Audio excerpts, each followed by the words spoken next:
In early 2013, a game was announced for the Wii U with the working title Shin Megami Tensei X Fire Emblem, a crossover between two massive RPG series. Of course, most Nintendo fans would know Fire Emblem, but what the hell is a Shin Megami Tensei? Wait, I recognize those three words. Someone put them on my Persona box, and on my Devil Survivor box. No way. Megami Tensei, marketed internationally as Shin Megami Tensei, formerly Revelations, is a Japanese media franchise created by Aya Nishitani, Koji Kozi Okada,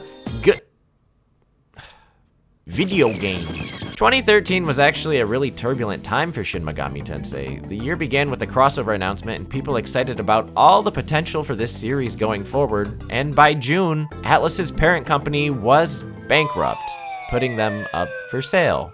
They would later be acquired by, and that would lead to, but I wanted to talk about happy things this video. Because that same summer, Atlus would be launching the fourth entry in the Shin Megami Tensei series, exclusively on the 3DS. And not before Club Nintendo, you remember Club Nintendo. Club Nintendo rolled out a promotion for the crossover where when you registered both Fire Emblem Awakening and Shin Megami Tensei IV, you would be given $30 to use an eShop credit. And I bring this up because that promotion right there sold a certain young gamer on this game. He decided to buy Shin Megami Tensei IV, and his life changed forever. It's really weird to look back on this situation where I was rewarded for taking a chance on this game because simply playing this game was going to be a bigger reward than I could have ever imagined. Ladies and gentlemen, Shin Megami Tensei IV.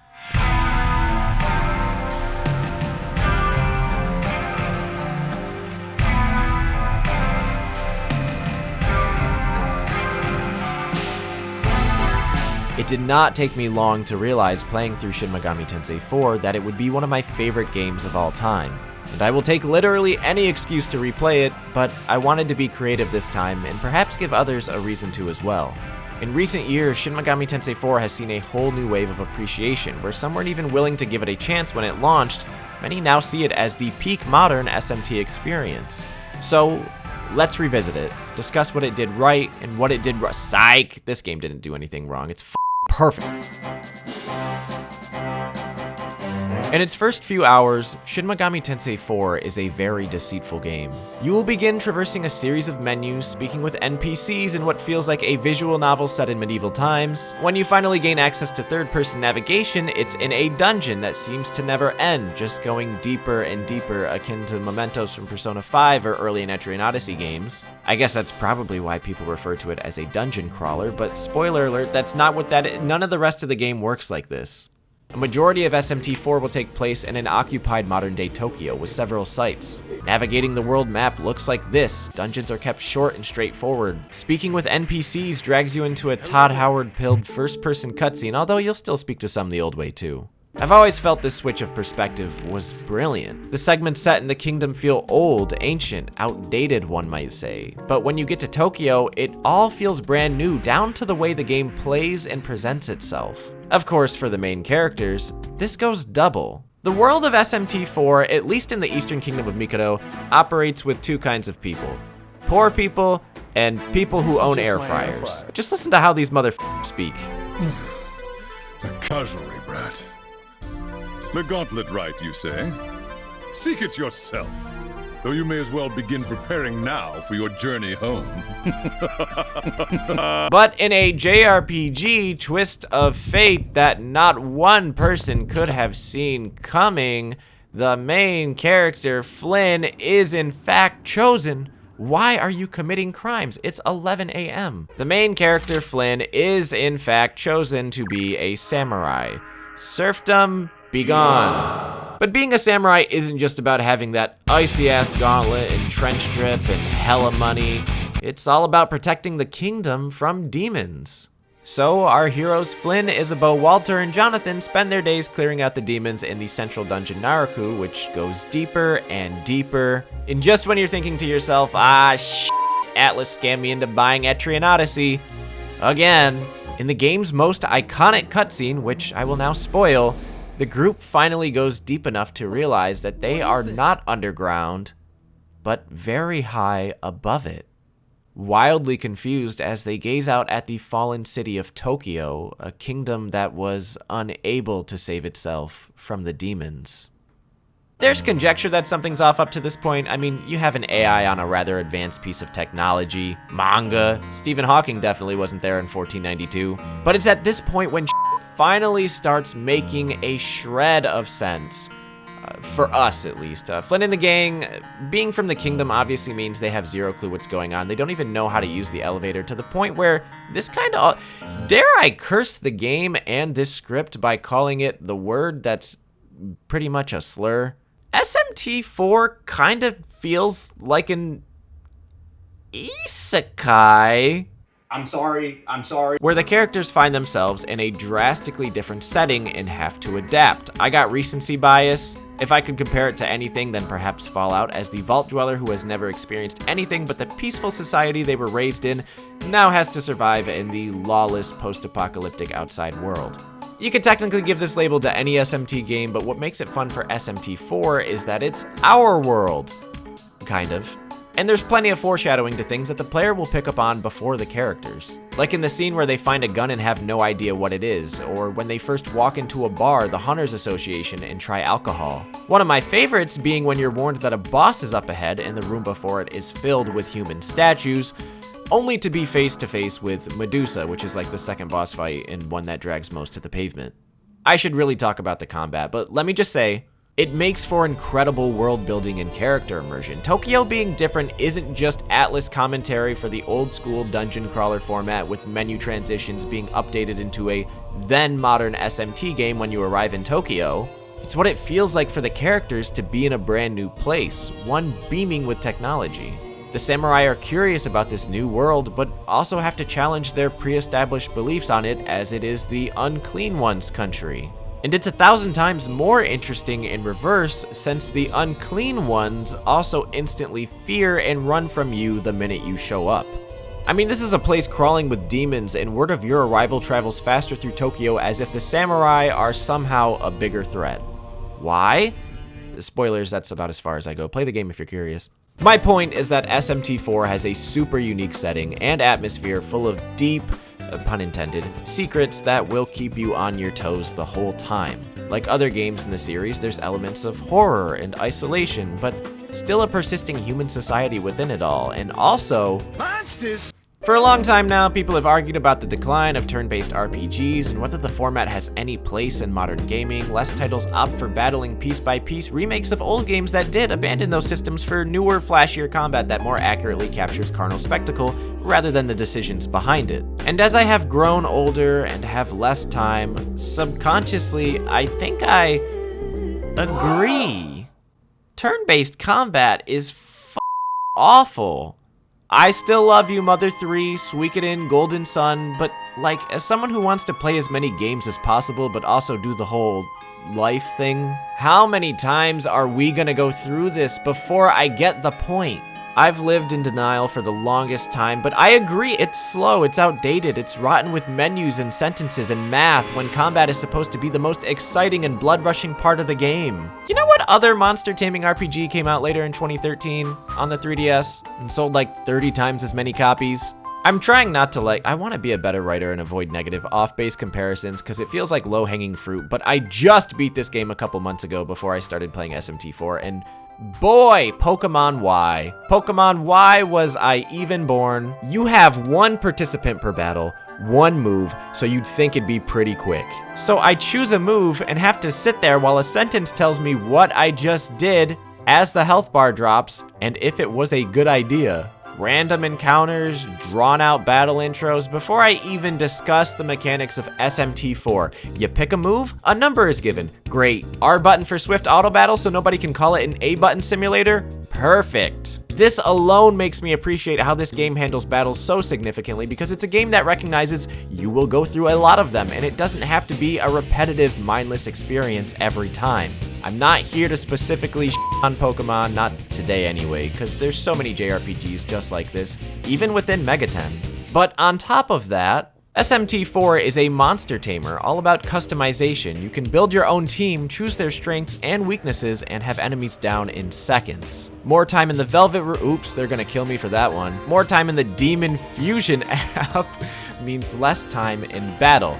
Check out this sweet Jack Frost made with fire affinity. Not only is his weakness covered, he also will have fire skills, making him great against other ice demons. He is the little Jack Frost that could incinerate the ops. For this reason, the game discourages just using demons off the street and instead rewards fusing them to try out new combinations. And before you think you can make an OP demon and cruise through the game with it, demons will eventually slow down their rate of growth. So no solution works forever, at least not as efficiently. You will always have to come with new demons, and therefore new solutions to the problem at hand, which makes every single encounter feel like its own puzzle. But what SMT4 does better than most RPGs is make the encounters feel like encounters. I mean, we're already out here comparing. You guys ever play Animal Crossing? Voyan, why are you bringing up Animal Crossing in a video about Shin Megami Tensei? Well, for one, both of the series got a 5th entry on the Switch that was very popular, where the 4th entry happened on the 3DS and is the true peak of the series.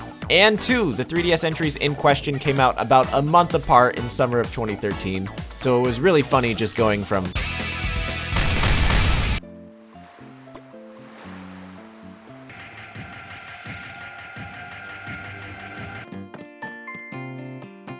I dressed up in Flynn cosplay, and I would ask everyone I met if they were playing the new Shin Megami Tensei, and they'd be like, what's that? And I'd tell them, and then they'd block me. Dialogue.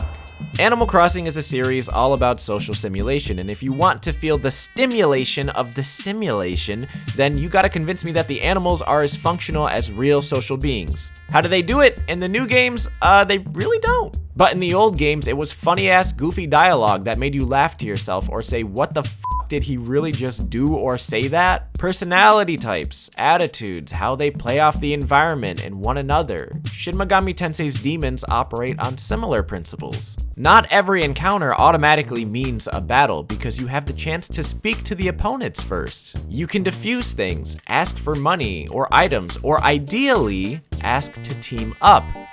I mean, like, 70% of the time it's not gonna work. They are demons. They'll be like, hey, give me your items and your money and your life and your IQ, and then still run off or kill your entire team. But the dialogue here can be so well written and hilarious that it's kinda hard to be mad at it. The demon behavior is a marvel. They'll even approach you with quests or just to talk.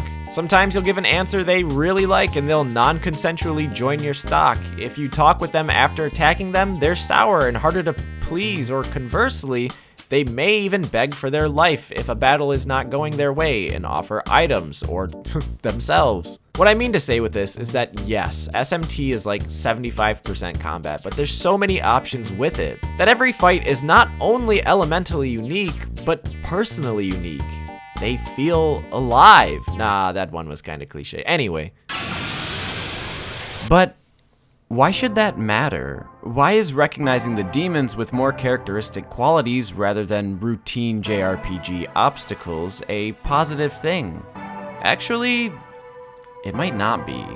You could hate the demons, have a bad interaction trying to negotiate with them, blame it on RNG. I'm trying not to call out anyone specific. Don't worry, he knows. These monsters are the reason Tokyo is the way it is. They've killed and slaughtered, and now everyone lives underground.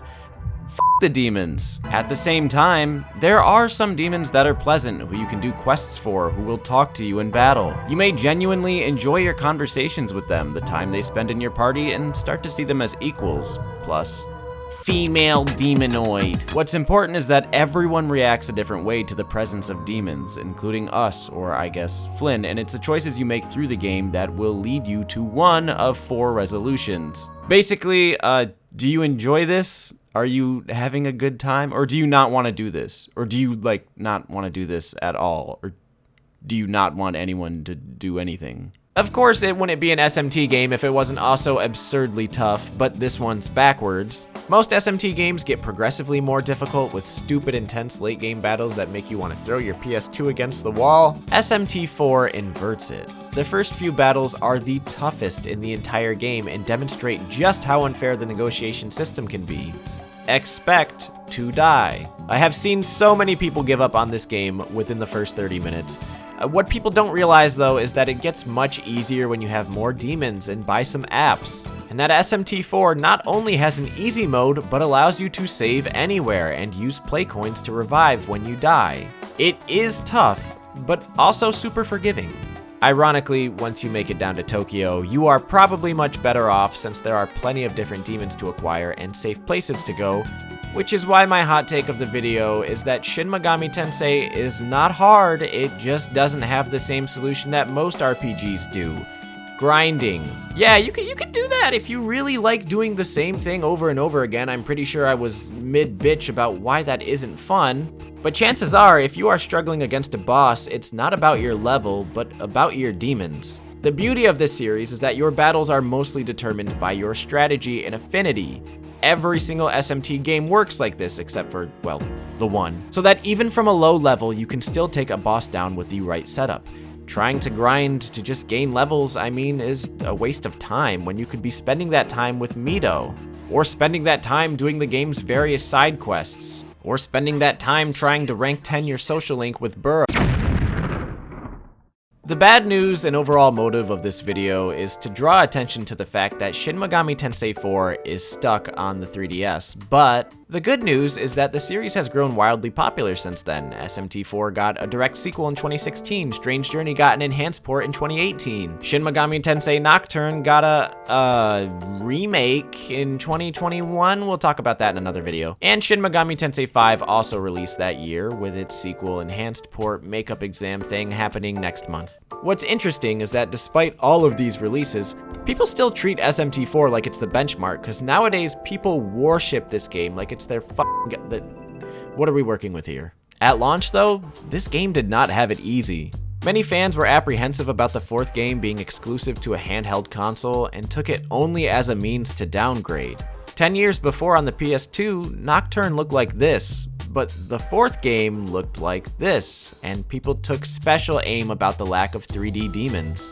Which I kinda get, you're bringing the series to a console called the 3DS and giving up 3D demons for sprites. Bitch, it's 2013, I got Wolf, Luigi's Mansion. Shoji Meguro and Kazuma Kaneko were also absent from the project, making it feel even less like an SMT game. Add in the fact that it was also going to release for $50, which was $10 above MSRP 3DS games, and we have a decent amount of complaints even before launch. Fast forward to now, post Shin Megami Tensei V, and people have ironically come to enjoy the parts of SMT4 that many labeled the weakest.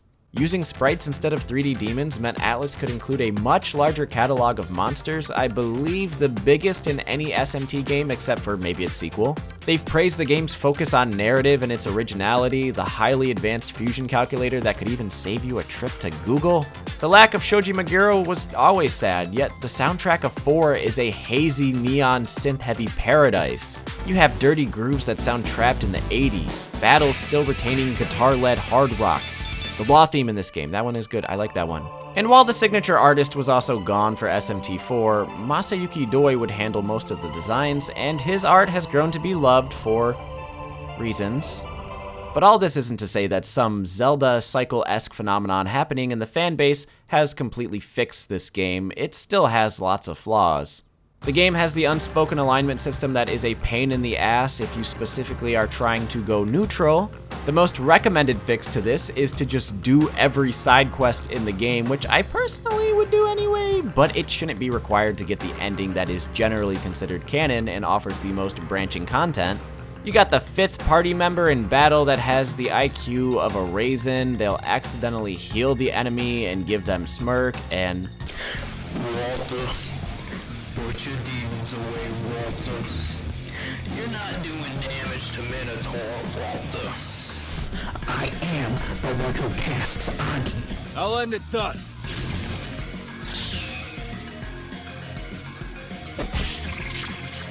the Tokyo map, which I previously in this video labeled an aspect of modern Megaten in 2013, is very difficult to navigate since it's always dark and the 3DS screen isn't really high resolution. It is made extra annoying since you are attacked by demons every 2 seconds that can clip through solid objects. And I can't skip how the plot becomes extremely ambitious, especially in the second half, when there is also nothing going on really for a good chunk of this game that is defeat the Black Samurai. I personally wish they would have made more out of the endings and not tied so much lore behind DLC. You know what the next line is.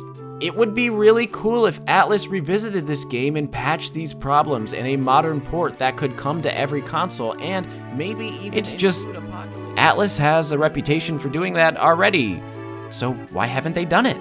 Currently, the Shin Megami Tensei IV duology are the only ones in the series that haven't seen a re-release, unless you count this Japanese double pack.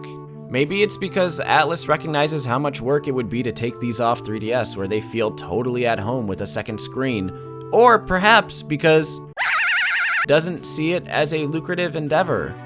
I really ain't got the slightest idea, but having played this with the HD texture pack on Citra made me feel so good.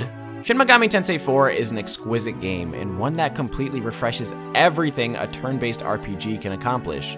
So, here's to hoping that... Please, please, please, please...